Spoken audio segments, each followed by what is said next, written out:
Good evening students. Now our topic is molecular structure of nucleotide. बच्चों, nucleotide के अंदर कौन कौन से जो मॉलिक्यूल्स प्रेजेंट होते हैं, nitrogenous base, pentose sugar, phosphate group, इन तीनों चीज़ों के बारे में मैंने एक्सप्लेन किया है बहुत अच्छे से पिछली वीडियो में। तो इसको अंडरस्टैंड करने के लिए आप पिछली वीडियो भी देख सकते हैं। बच्चों, यहाँ पर आता है मॉलिक्यूलर स्ट्रक्चर ऑफ न्यूक्लियोटाइड। बच्चों, न्यूक्लियोटाइड है क्या? It is the monomer of DNA.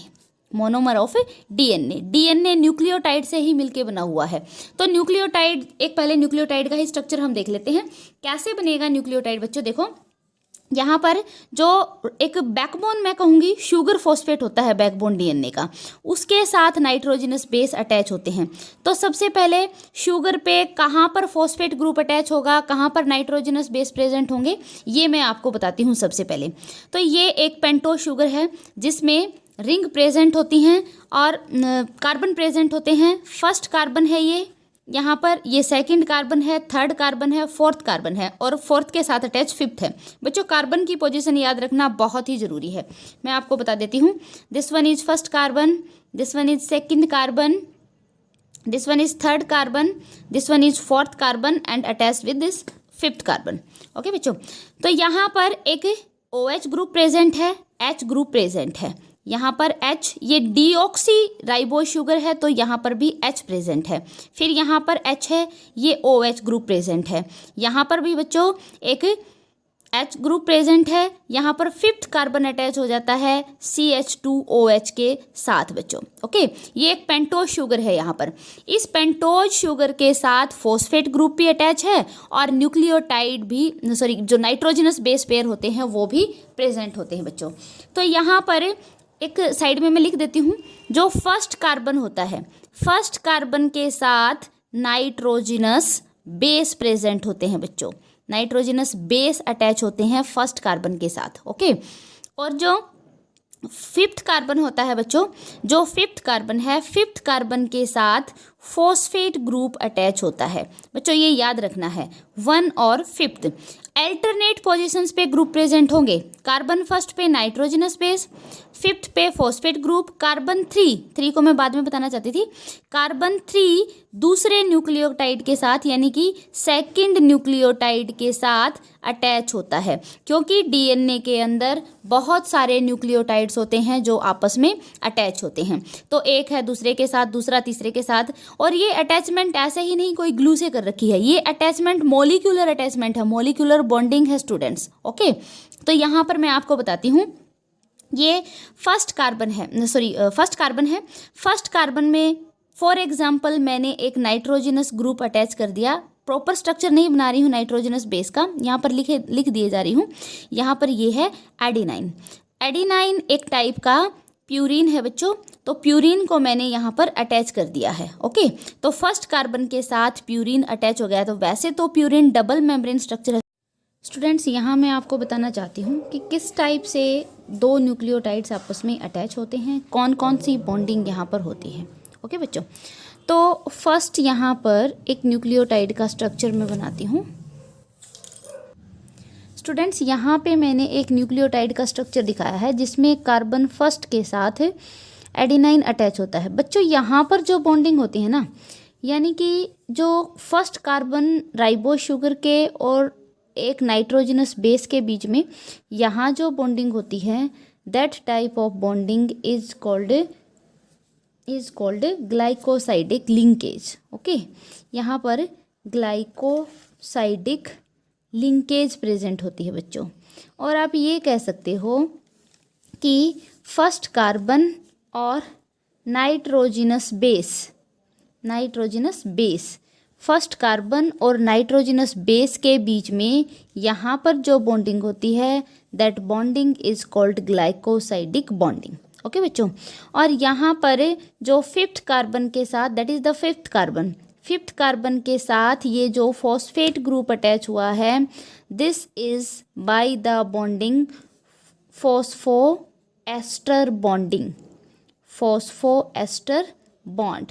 ये फॉस्फोएस्टर बॉन्ड से प्रेजेंट होते हैं। बच्चों, दो टाइप के बॉन्ड होते हैं, फॉस्फोडाइएस्टर बॉन्ड और फॉस्फोएस्टर बॉन्ड। ओके। तो यहाँ पर एक न्यूक्लियोटाइड के अंदर ये दो टाइप की bonding, that is glycosidic bonding and phosphoester bonding is present, and this one is the one nucleotide. और बच्चों डीएनए में मैंने बताया है आपको कि दो न्यूक्लियोटाइड मतलब बहुत सारे न्यूक्लियोटाइड कह सकते हैं हम। ओके बच्चों, तो ये एक न्यूक्लियोटाइड दूसरी न्यूक्लियोटाइड के साथ जुड़ा होना चाहिए। बच्चों यहाँ पर ये सेकंड न्यूक्लियोटाइड मैंने एक लिया है। ओके, तो इस सेकंड न्यूक्लियोटाइड में मैंने फर्स्ट कार्बन के साथ इसको अटैच कर दिया है एक नाइट्रोजनस बेस को, जो थाइमिन है। सेकंड कार्बन ये यहाँ पर प्रेजेंट है, इसका सेकंड कार्बन ये वाला है, ये थर्ड कार्बन एटम है, ये यहाँ पर थर्ड कार्बन एटम। बच्चों फर्स्ट न्यूक्लियोटाइड के साथ दूसरा जो न्यूक्लियोटाइड होता है वो थर्ड कार्बन के साथ अटैच होता है, ये ध्यान रखना है बच्चों। ओके, तो थर्ड कार्बन के साथ ये अटैच है, और ये कह सकते हैं कि जो थर्ड कार्बन है वो दूसरे न्यूक्लियोटाइड के साथ बॉन्डेड होता है, और यहाँ पर जो बॉन्ड होता है that bond is called phosphodiester bond. Okay, phosphoester bond और phosphodiester bond you can say. यहाँ पर जो कार्बन 3 है इससे OH ग्रुप, और कार्बन फिफ्थ कार्बन का जो OH ग्रुप है ये वाटर बन के निकल जाएगा, और यहाँ पर एक बॉन्डिंग जो है रह जाएगी। ये दो न्यूक्लियोटाइड बेस पेयर हैं स्टूडेंट्स। ऐसे ही थर्ड न्यूक्लियोटाइड बेस पेयर इनके साथ अटैच होगा लाइक दिस, इस टाइप से। कोई एक नाइट्रोजनस बेस जो है, यहाँ पर थाइमिन, गुआनाइन, साइटोसिन कुछ भी आ सकता है, और ये फिफ्थ कार्बन फिर से थर्ड के साथ अटैच होगा। ओके बच्चों, तो इस टाइप से जो हमने डीएनए का डबल हेलिकल स्ट्रक्चर हम पढ़ते हैं उसका एक स्ट्रैंड हमने यहाँ पर कर लिया है बच्चों। ओके, अब मैं आपको डीएनए के फिजिकल स्ट्रक्चर के बारे में बताऊंगी बच्चों।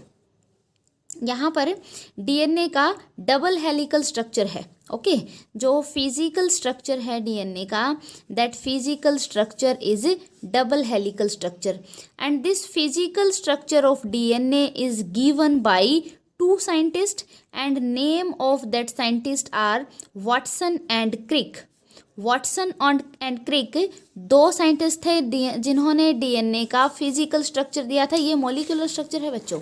तो डीएनए का जो फिजिकल स्ट्रक्चर है वो वाटसन एंड क्रिक ने दिया था। और स्टूडेंट्स एक बात, जो फिजिकल स्ट्रक्चर है वाटसन क्रिक ने जो दे रखा है, उस फिजिकल स्ट्रक्चर को एक्सरे डिफ्रैक्शन पैटर्न से लिया गया था।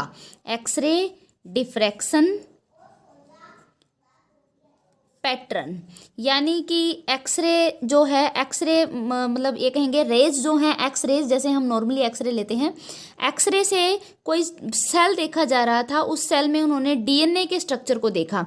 तो क्योंकि ये एक्सरेज की स्टडी थी तो इन्होंने वाटसन क्रिक को बताया, जो डीएनए पे रिसर्च कर रहे थे, कि ऐसे ऐसे एक स्ट्रक्चर आया है। वाटसन एंड क्रिक ने बॉन्डिंग के बारे में, उस कंप्लीट स्ट्रक्चर के बारे में यहाँ पर बताया है। और जो एक्सरे पैटर्न स्ट्रक्चर था बच्चों, वो किसने दिया था? यहाँ पर भी दो साइंटिस्ट थे, विलिकिंस थे और फ्रैंकलिन। बच्चों ये 2 साइंटिस्ट थे।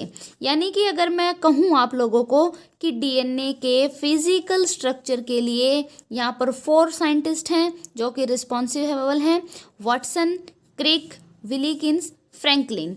इन चारों साइंटिस्ट की हेल्प से ही डीएनए के स्ट्रक्चर को इलेबोरेट कर रखा है बच्चों। और डीएनए का स्ट्रक्चर जो वाटसन क्रिक ने दिया है वो राइट हैंडेड स्ट्रक्चर दिया है बच्चों। It is the right handed structure. Right handed structure है, डबल हेलिकल स्ट्रक्चर है बच्चों, ठीक है, वो एक डबल हेलिकल स्ट्रक्चर है।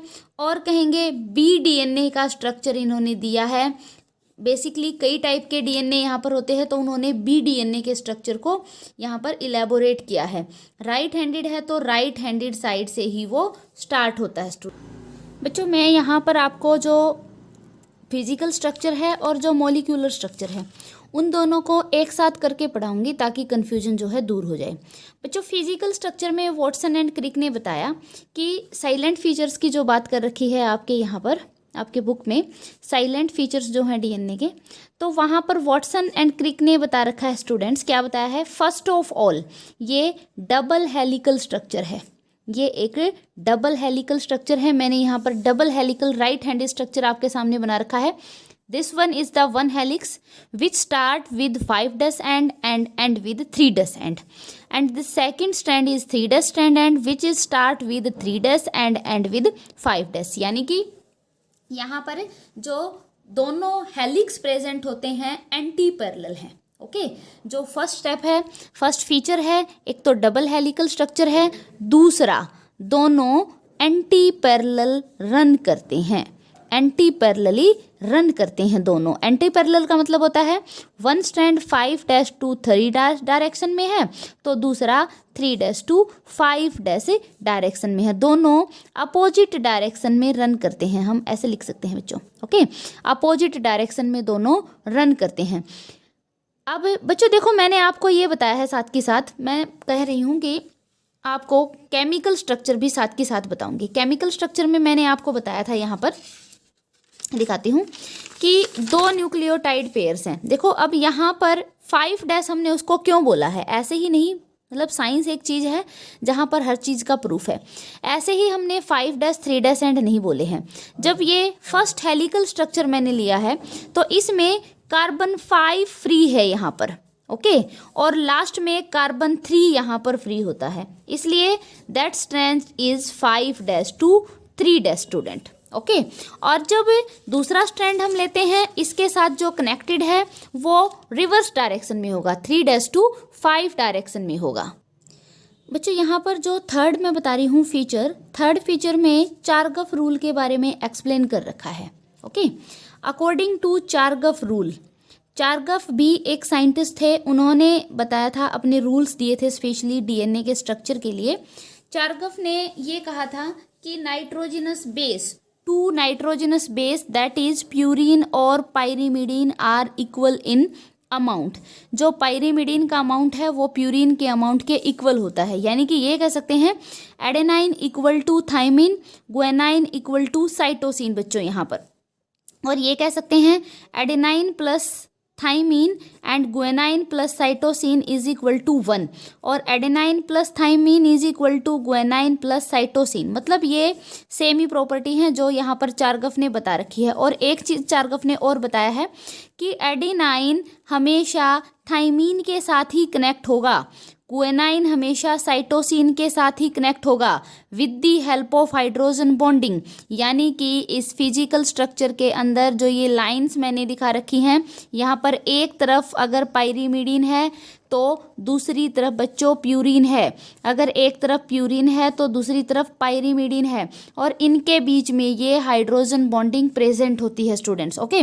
और साथ के साथ ये भी क्लियर किया कि adenine sorry adenine connected with thymine with double hydrogen bonding and guanine connected with cytosine with triple hydrogen bonding। और बच्चों जो 5' to 3' डायरेक्शन है वो इस टाइप से दिखा रखी है। यहाँ पर देखो, फर्स्ट कार्बन के साथ ये कार्बन फर्स्ट है राइबोस शुगर का, तो यहाँ पर कार्बन फर्स्ट के साथ एडेनाइन अटैच है और कार्बन 5th यहाँ पर फ्री है, तो ये 5' एंड है। दूसरा न्यूक्लियोटाइड अटैच है 3' के साथ, ये फ्री कार्बन नहीं है यहाँ पर। फिर ऐसे ही जो सेकंड न्यूक्लियोटाइड है थर्ड में, जो 5th कार्बन के साथ फिर से अटैच है, यहाँ पर लास्ट में कार्बन 3 बचेगा जो कि फ्री बचेगा, तो ये 3' एंड हो जाएगा। बच्चे जो सेकंड हमारी ये कहेंगे हम, सेकंड जो स्ट्रैंड होता है, सेकंड स्ट्रैंड रिवर्स होता है बच्चों, ये उल्टा होता है, इसलिए यहाँ पर नाइट्रोजनस बेस उल्टे लगा रखे हैं। तो यहाँ पर ये फर्स्ट कार्बन है, फर्स्ट कार्बन के साथ फिर से सेम रूल ही अप्लाई होगा, फर्स्ट कार्बन के साथ फिर से कोई न्यूक्लियोटाइड, और न्यूक्लियोटाइड कौन सा, एंटी पैरेलल स्ट्रैंड में न्यूक्लियोटाइड अपोजिट होगा, कॉम्प्लीमेंट्री होगा एडेनाइन के। एडेनाइन के कॉम्प्लीमेंट्री थाइमीन होता है, एडेनाइन के साथ हमेशा थाइमीन अटैच होता है, तो यहाँ पर ये थाइमीन आ जाएगा, थाइमीन के साथ एडेनाइन। और इस स्ट्रैंड में जब हम देखेंगे तो एक हमारे पास 3' एंड बचेगा, दूसरा हमारे पास 5' एंड बचेगा। तो एक स्ट्रैंड जो कि 5' to 3' थी, इसके कॉम्प्लीमेंट्री स्ट्रैंड 3' to 5' हो जाएगी बच्चों। तो ये 3 फीचर्स मैंने बताए हैं जो कि ये वॉटसन एंड क्रिक के स्ट्रक्चर के हैं। साथ साथ बच्चों देखो यहाँ पर जो भी ये हेलिक्स होते हैं, ये हेलिक्स हैं, ये एक सिंगल हेलिक्स है, ये दूसरा हेलिक्स है, तीसरा हेलिक्स है, आपस में हेलिकल मैनर में ये डीएनए अटैच होता है। बच्चों अगर नॉर्मली देखा जाए तो एक हेलिक्स के अंदर बी डीएनए एक टाइप का डीएनए है जो वॉटसन क्रिक ने एक्सप्लेन किया है। तो यहाँ पर बी डीएनए में 10 टाइप के न्यूक्लियोटाइड्स प्रेजेंट होते हैं। ओके 10 न्यूक्लियोटाइड्स यहाँ पर प्रेजेंट होते हैं, यानी कि 10 ही नाइट्रोजिनस बेस यहाँ पर प्रेजेंट होते हैं। और कंप्लीट हेलिक्स की जो लेंथ होती है वो 34 एंगस्ट्रॉम होती है। बच्चों ये एंगस्ट्रॉम में भी दे सकता है एग्जामिनर, आपसे पूछ सकता है, न्यूनोमीटर में भी पूछ सकता है। 1 एंगस्ट्रॉम इज इक्वल टू 10⁻⁹ न्यूनोमीटर। और बच्चों यहाँ पर जो दो न्यूक्लियोटाइड हैं इनके बीच का जो डिफरेंस है स्पेसिफिकली वो डिफरेंस आता है 3.4 एंगस्ट्रॉम। ओके यहाँ पर ये डिफरेंस 3.4 एंगस्ट्रॉम डिफरेंस होता है। और जो हेलिक्स का डायमीटर होता है बच्चों, डायमीटर देखें अगर हम तो 20 एंगस्ट्रॉम होता है। ओके और ग्रूव्स प्रेजेंट होते हैं यहाँ पर, हेलिकली मैनर में अटैच है तो ऑब्वियसली ग्रूव प्रेजेंट हैं, कोई माइनर ग्रूव है कोई मेजर ग्रूव है। जैसे ये वाला ग्रूव हमें बड़ा सा दिख रहा है तो इसको मेजर ग्रूव बोल देंगे, और जो माइनर है वो माइनर ग्रूव होगा। स्टूडेंट्स ये था वॉटसन एंड क्रिक का डबल हेलिकल स्ट्रक्चर जो हमने केमिकल स्ट्रक्चर में भी पढ़ा है और फिजिकल स्ट्रक्चर में भी पढ़ा है। ओके स्टूडेंट्स, मिलते हैं नेक्स्ट वीडियो में। Have a nice